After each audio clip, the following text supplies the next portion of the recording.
এই ভিডিওটি দেখুন, তারপরে আমি কিছু কথা বলবো।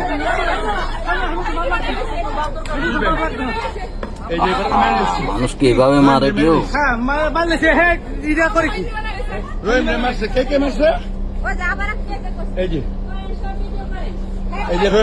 আমার কথা কেউ শোনে নাই জয়রে সাইফুলে। আচ্ছা, আমরা মানুষ হলাম কবে বলুন তো? আমরা কি আদৌ কি বাংলাদেশের মানুষ হইতে পারছি?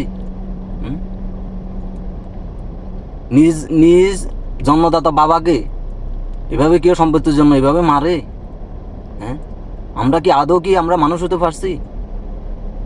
হ্যাঁ, এই বৃদ্ধ চাচাকে যেভাবে নৃশংসভাবে মারা হয়েছে, দেখে তো মনে হচ্ছে উনি মারাই যাবে।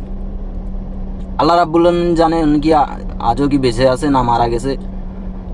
আমি যত সম্ভব খবর নিয়েছি, উনি এখনো বেঁচে আছে। যারা যে সন্তানগুলো এইভাবে নৃশংসভাবে তাদেরকে মারছে, তাদের বিচার হওয়া উচিত এবং কি তাদের কঠোর বিচার হওয়া উচিত। তাদের জন্মদাতা পিতাকে কেমনে এইভাবে মারে? রক্তাক্ত করে এবং কি লাথির উপর লাথি পর্যন্ত মারছে।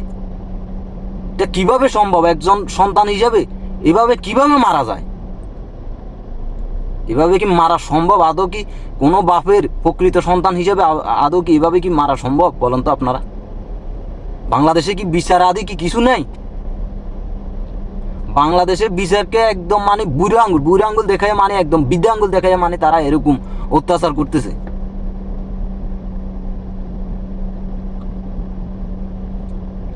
এদের সুষ্ঠু তদন্তের মাধ্যমে এদের বিচার হওয়া উচিত।